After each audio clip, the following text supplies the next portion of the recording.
What's going on, guys? It's Adam P, and welcome back to more Newcastle transfer news. You just can't believe how this summer has been for us. Striker after striker, we have went in for players all summer long, have told Newcastle we don't want to play it for you. And finally, we had two strikers, Wissa and Strand Larsen, two players who have taught their respective clubs that we do want to play for Newcastle. And these are two strikers that the clubs have now refused to sell. Wolves have put their foot down. Bid one from Newcastle 2 days ago, £50 million was rejected. We were told at the time Larsen is not for sale at any price. Day afterwards, Newcastle went back in, second bid of £55 million, which tells us that Larsen must be available, because why would Newcastle test their luck with a player who Wolves have said we aren't selling for any price? So why would Newcastle go back in if the player wasn't for sale? Third bid looks like it was going to go down for Larsen.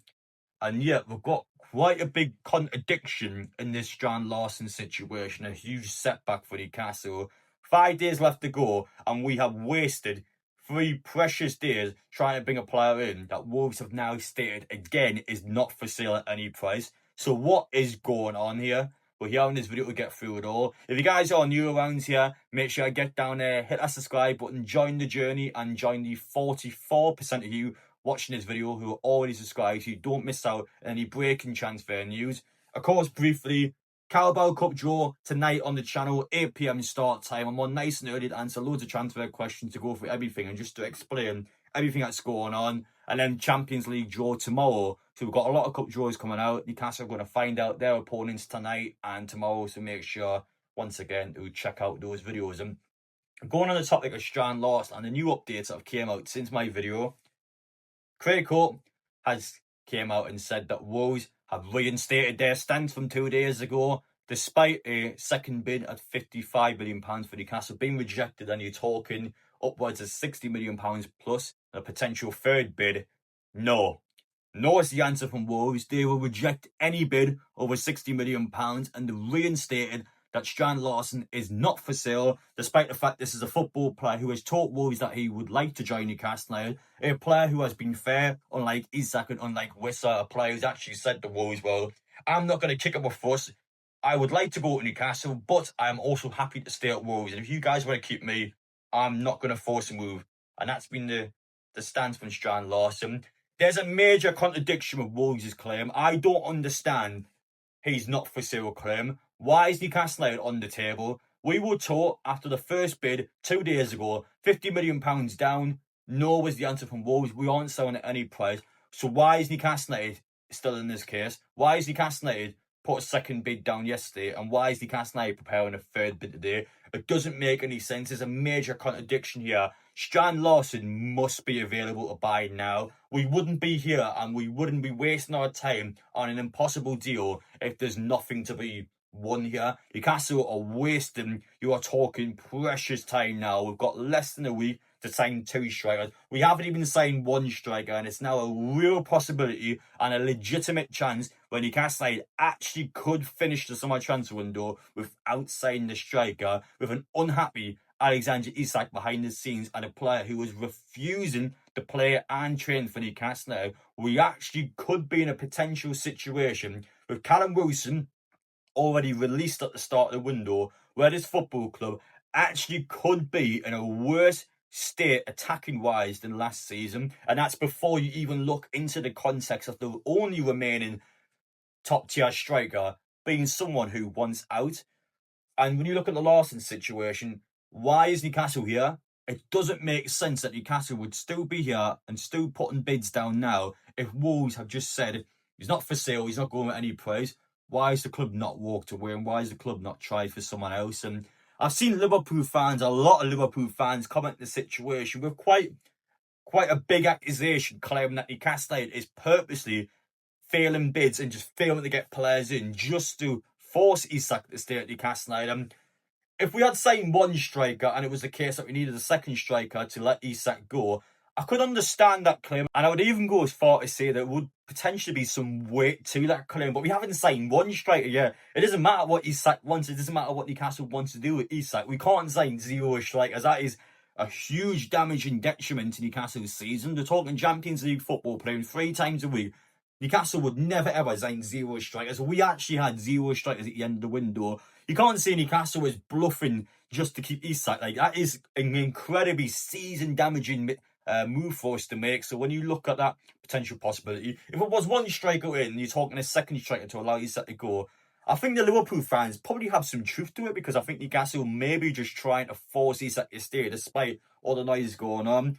I don't get this Larsen stuff. I really don't understand this. It's quite puzzling. I think the information, something's not adding up. There's a huge contradiction in here. Newcastle would not still be here. Newcastle would still not be trying to sign Strand Larsen if he wasn't available. He must be available. There has to be some way Newcastle completes this deal, because we've just wasted potentially 3 days on chasing a player who is impossible to sign according to Wolves. Speaking of Wolves, Fabio Silva is going to be moving to Dortmund. And you guys may go, well, that's going to confirm that Strand Larsen's not going to Newcastle. We knew this information for a few days now. And the reason why I bring this up is because this is a domino effect potentially for you and Wissa. First part of the domino effect. Next one needs to be Beer moving from Dortmund to Brentford. Brentford wants to sign him. If Brentford is able to sign Beer, that would open up a Wissa sale. That would mean Newcastle would actually be able to put money down and to be able to sign Johan Wissa this week. Still work needs to be done. Brentford still needs to be able to bring that striker in. Brentford then, judging by how much time's left in the transfer window, they're going to play hardball in Newcastle as well. They're going to be throwing seriously high price tags. And you talk about before the not for sale value, you talk the original £40 million value for Johan Wissa. That's still going to be over £40 million. Gordon's off for the next 3 games. He's got a red card, so Newcastle already has a high in demand situation because of the fact we don't have a striker other than Nasuda for the next 3 games. We then got the situation of Isak, who has actively refused to play for Newcastle. And the same Isak, by the way, who's actually went up to Sweden today and said that I'm going to play for Sweden. Forget about Newcastle. Forget what's going on. I will represent my country. I will continue to play games for the national team. I'm going to play my matches next week, the international break. And this is a player who is going to be playing for his international team while refusing to play for Newcastle United. And this is an option that Newcastle has nothing to do with. We are not legally allowed to block Alexander Isak from doing this. We aren't entitled to go, well, if Isak gets injured, that's going to be a problem for us. And my concern is now, I think this is the agent's plan. Isak goes out to Sweden next week. He plays his games. And while he will be fine coming out from the games, I reckon Isak might be injured. He might be at a state where he is unable to play for Newcastle United, where he is not allowed to play for Newcastle United because he's hurt himself. It's going to be a load of rubbish. It'll be a pile of crap and he'll be faking it. But I think it's entirely possible that their plan could be at the international break for Isak to pick up an injury and for Isak to be able to be paid and to be able to not be on strike while being on strike. That's my concern now. I actually think Isak might potentially try and fake an injury just so every single week he'll get his full wage and he'll be not playing for Newcastle while showing the fans and showing the footballing world that he's not on strike, but he is on strike, because we know coming out from these games, our medical team will clear him. We know that if he was to sit down with the medical team after this international break, if he's not legitimately hurt, we know our medical team will not fall for this crap, and we know our medical team will clear the player. And it's a player that's going to try and get out of this. And I think this situation and all these mind games and all these trump cards being played, it's just ridiculous. I've never seen so much going on at once, and it's such a nightmare for Newcastle. I can't believe we're in this situation. I really can't. A lot of this is on the hands of Alexander Isak and also Newcastle United's hands. It's our fault and it's his fault. I think it's everyone's fault, to be honest. We could have got the situation sorted out. We could have got a striker in a couple of weeks ago if we wanted to fully put a lot of money down in these players. I just can't believe we're in this situation. It was the biggest target we needed to do. It was the biggest situation we need to deal with. We've let Callum Wilson go on a free and we haven't replaced him. We haven't replaced Callum Wilson, for crying out loud. Never mind the guy behind the scenes who's on strike. We haven't even replaced the free signing who hasn't scored once in an entire calendar year for Newcastle United.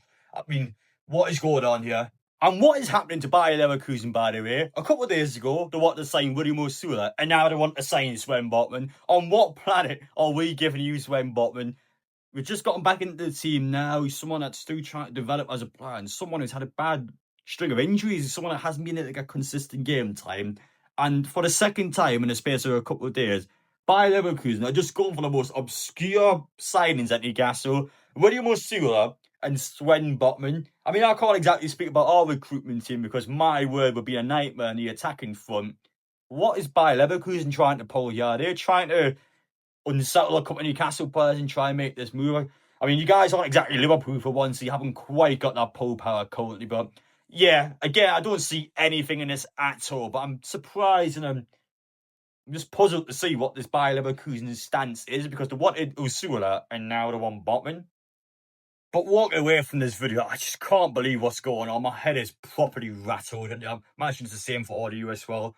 What is going on at Newcastle this week? What is going on with the striker situation? We spent 3 days signing the striker, who Wolves have now actively stated is not for sale at all. So why have we wasted the 3 days on Larsen? There must be something more to this. I don't believe for 1 second Newcastle will be on the table now if this deal was impossible. There has to be something behind this. There has to be a way for Newcastle to complete the signing of Strand Larsen. We wouldn't be there unless it is possible. Other than that, Johan Wissa still is a big domino effect. You still need Dortmund to sell their striker Brentford, which will take a couple of days. You then have to open up Brentford and be able to agree a fee with them. And their fee is going to be, you are talking high levels to bring Johan Wissa in. That has to be agreed. He then has to do his medical. He has to come up to Newcastle. You're talking 5 days to get 2 strikers in. How on earth do we sell Isak now? We haven't even got a striker. We haven't got anyone in this summer that can play up front. I've never seen anything like this before. Isak 100% is currently staying because you haven't signed anyone. And so in terms of options you can bring in, who do we go for now? Who do we actually get and who do we figure out that is good enough to play for Newcastle, is not so far down the transfer list, we're spending upwards of £60+ million, would actually be damaging for the club long term? Who is on the list now that Newcastle will actually go in for and be happy to join this football club? Who is it? Because I can't see who it is at the minute. Strand Larsen, major setback at him, with a huge gap and contradiction going on. What is happening here? What is happening in this saga? Who is going to sign for Newcastle? Because the days are closing down now and you're getting to dangerous territory. This is a dangerous stance now. We've got less than a week to go and it still doesn't look close enough to sign anyone. Strand Larsen was the guy, and just like that, it doesn't look on. So we have to sort this out. We have to figure this out. We have to really take a look at ourselves and just figure out who is going to join Newcastle as the striker option, because we've got players that want to join us, and even the players that want to join us we can't get. So what do we do now? Hope you guys have got a suggestion, because I'm a bit perplexed at the minute. I'm a bit puzzled. So please do let me know your opinions down below, and we'll see you all later on tonight for the Carabao Cup live stream, where we'll go into a lot more detail live on air.